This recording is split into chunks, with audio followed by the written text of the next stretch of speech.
പത്താമത്തെ ആള് മുഅ്മിനുൻ യുദാവിമു അല ത്വഹാറ, ത്വഹാറത്ത് പതിവാക്കി നടക്കുന്ന മുഅ്മിൻ.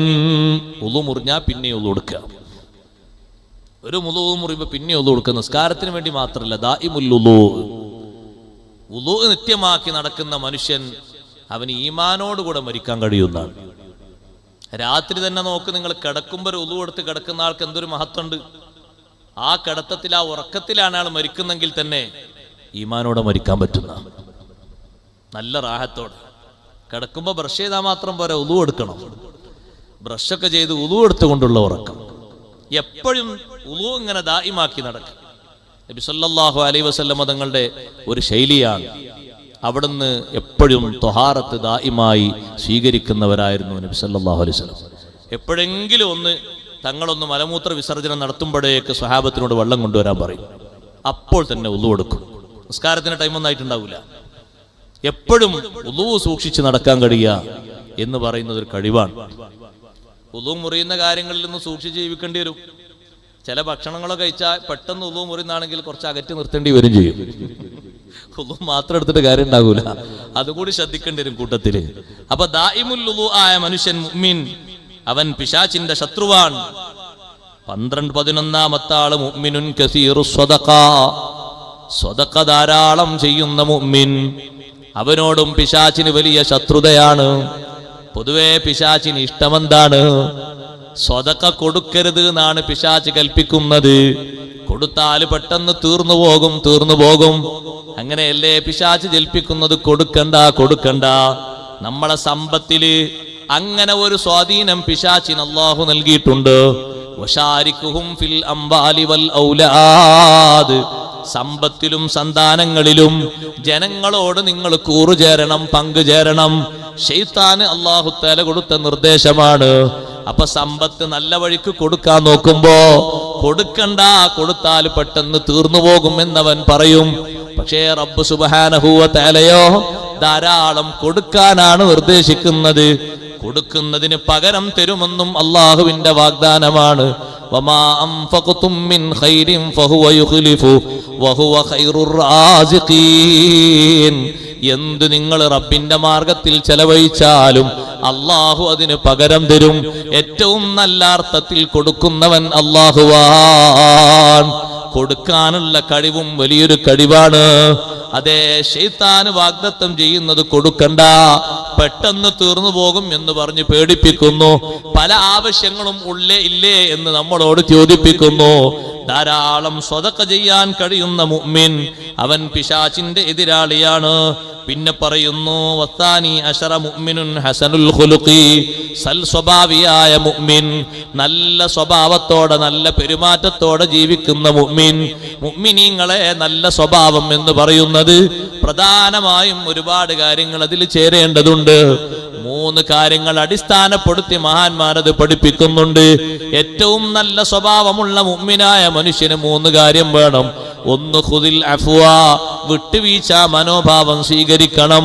വഅ്മുർ ബിൽ ഉർഫി, നന്മ കൽപ്പിക്കണം. വഅരിൽ അനിൽ ജാഹിലീൻ, വിവരദോഷികൾ വല്ലതും പറഞ്ഞാൽ അത് മാറിക്കളയണം, അത് മൈൻഡാക്കാതെ ജീവിക്കണം, സബർ ചെയ്ത് ജീവിക്കണം. വിട്ടുവീഴ്ച ചെയ്യാനുള്ള കഴിവ് ഏറ്റവും നല്ല സ്വഭാവമാണ്. സ്വന്തത്തിലും കുടുംബത്തിലും അയൽക്കാരിലും നാട്ടുകാരിലും കൂട്ടുകാരിലും വിട്ടുവീഴ്ച മനോഭാവം സ്വീകരിക്കുക. സൽ സ്വഭാവിയായ മുഅ്മിൻ അവൻ പിശാചിന്റെ എതിരാളിയാണ്. അതേ, 13 ആള് മുഅ്മിനുൻ യൻഫഉന്നാസ്, ജനങ്ങൾക്ക് പരോപകാരം ചെയ്ത് ജീവിക്കുന്ന മുഅ്മിൻ. സ്വഹാബിമാരുടെ വിശേഷണങ്ങളല്ലേ ഈ സൂചിപ്പിച്ചതൊക്കെ. അവരുടെ സ്വഭാവം എത്ര നല്ല സ്വഭാവമാണ്, അവരുടെ ഉപകാരം എത്ര നല്ല ഉപകാരമാണ്. പാതിരാത്രിയിൽ പാപങ്ങളുടെ വീട് നോക്കിയിട്ട് ആ വീട്ടുകാരിലേക്ക് സാന്ത്വന പ്രവർത്തനങ്ങളുടെ ഭാഗമായി ഒരുപാട് ഭക്ഷ്യവസ്തുക്കൾ എത്തിച്ചു കൊടുത്തിരുന്ന വലിയ മഹാനുഭാവനല്ലേ അലി സൈനുൽ ആബിദീൻ റളിയല്ലാഹു അൻഹു. അലി ഇബ്നുൽ ഹുസൈൻ എന്ന പേരിൽ അറിയപ്പെടുന്ന മഹാൻ ഹുസൈൻ റളിയല്ലാഹു അൻഹുവിന്റെ മകൻ, കർബലയിൽ ഷഹീദായ ഹുസൈൻ റളിയല്ലാഹു അൻഹുവിന്റെ മകൻ അലി സൈനുൽ ആബിദീൻ റളിയല്ലാഹു അൻഹു സാമൂഹ്യ രംഗത്ത് ജനങ്ങൾക്ക് ഉപകാരം ചെയ്തിരുന്ന വലിയൊരു മഹാനാണ്.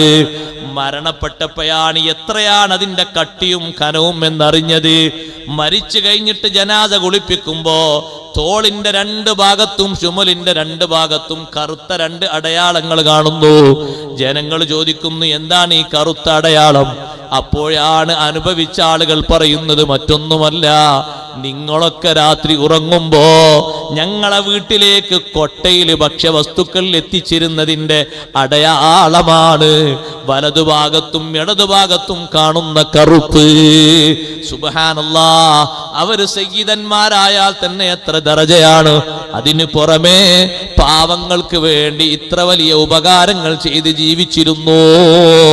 മറ്റുള്ള ആളുകൾക്ക് നമ്മളെ കൊണ്ട് കഴിയുന്ന ഉപകാരം ചെയ്യുക. 14ാമത്തെ അടയാളം, 14ാമത്തെ ശത്രു, ഹാമിലുൽ ഖുർആനി യുദീമു ഖിറാഅതഹു. ഖുർആൻ വാഹകനാണ്, പതിവായി ഖുർആൻ ഓതുന്നു. എന്നും ഖുർആൻ ഓതുക, ഒഴിവ് കിട്ടുമ്പോഴൊക്കെ ഖുർആൻ ഓതുക. ഖുർആൻ ഓതാത്ത ഒരു ദിവസമില്ല, ഖുർആൻ ഓതാത്ത ഒരു സമയമില്ല. ഒഴിവ് കിട്ടുന്ന സമയത്തൊക്കെ ഖുർആൻ ഓതും. ഖുർആൻ കാണാതെ പഠിച്ചു, സർട്ടിഫിക്കറ്റ് മാത്രം വാങ്ങിയെന്നല്ല.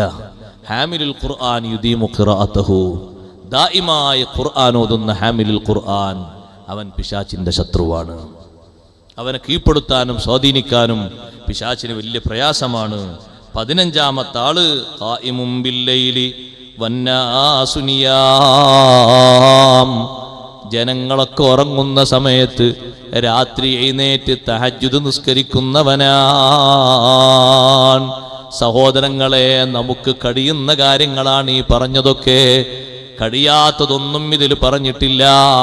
ഈ 15 ആളുകളും ഈ ഉമ്മത്തിൽ നിന്ന് എന്റെ ശത്രുക്കളാണെന്ന് ശൈത്താൻ ഇബ്ലീസ് ലഅനത്തുല്ലാഹി അലൈഹി നബി സല്ലല്ലാഹു അലൈഹി വസല്ലം തങ്ങളോട് പറയുമ്പോ അവന്റെ പ്രിയക്കാരായിട്ട് നമ്മൾ മാറരുത്.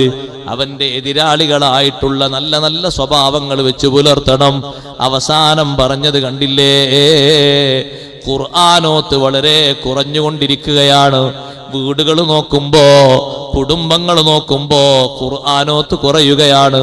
ഉമ്മമാരെ, ഉപ്പമാരെ, രാവിലെ എഴുന്നേറ്റൊരു ഖുർആൻ കയ്യിൽ പിടിച്ച് ഖുർആൻ ഓതുകയും മക്കളെ എല്ലാവരെയും നേരത്തെ തന്നെ എഴുന്നേൽപ്പിച്ച് സുബ്ഹി നിസ്കാരത്തിന്റെ ഉടനെ ഖുർആൻ ഓത്ത് ശീലിപ്പിക്കുകയും ചെയ്യണം. പഴയ കാലങ്ങളുടെ വീടുകളിൽ എന്തൊരു അന്തരീക്ഷമാണ്. ഇന്നുള്ള വീടുകളൊക്കെ സൗകര്യങ്ങൾ ഏറെയുണ്ട്. 10-10, 10-15, 10-12 വിസ്തൃതിയിലുള്ള വിശാലതയുള്ള റൂമുകളുണ്ട്.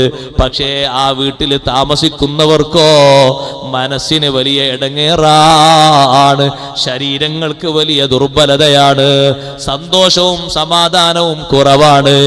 കാരണം വീടിലെ സമാധാനം അതിന്റെ ടെറസ് നോക്കിയിട്ടല്ല, വീട്ടിലെ സന്തോഷം റൂമിന്റെ വിശാലത നോക്കിയിട്ടല്ല, ഉപകരണങ്ങളുടെ എണ്ണം നോക്കിയിട്ടല്ല, ഭക്ഷ്യവസ്തുക്കളുടെ ബാഹുല്യം നോക്കിയിട്ടല്ല.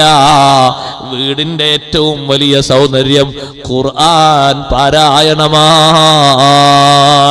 അതുകൊണ്ട് നന്നായി വീടുകളിൽ ഖുർആനോത്ത് അധികരിപ്പിക്കണം. പിശാചിന്റെ സ്വാധീനം വീടുകളിൽ കുറക്കണം, വ്യക്തിപരമായ ജീവിതത്തിൽ കുറക്കണം. അതിനാ നല്ല സ്വഭാവങ്ങൾ സ്വീകരിക്കണം. അഷ്റഫുൽ ഖൽഖ് മുഹമ്മദുർ റസൂലുള്ളാഹി സ്വല്ലല്ലാഹു അലൈഹി വസല്ലമ തങ്ങളെ നന്നായി മഹബ്ബത്ത് വെക്കണം. ആ മുഹിബ്ബീങ്ങളിൽ അല്ലാഹു നമ്മെ എല്ലാവരെയും ചേർത്തി തരട്ടെ. അല്ലാഹുവിന്റെ റസൂലിന്റെ അനുധാവനം നമ്മുടെ ജീവിതത്തിന്റെ എല്ലാ ഭാഗങ്ങളിലും സ്വീകരിക്കുകയും ഏലിക്കുകയും നമ്മുടെ കുടുംബങ്ങൾക്കും മക്കൾക്കും അത് പകർന്നു കൊടുക്കുകയും ചെയ്യണം.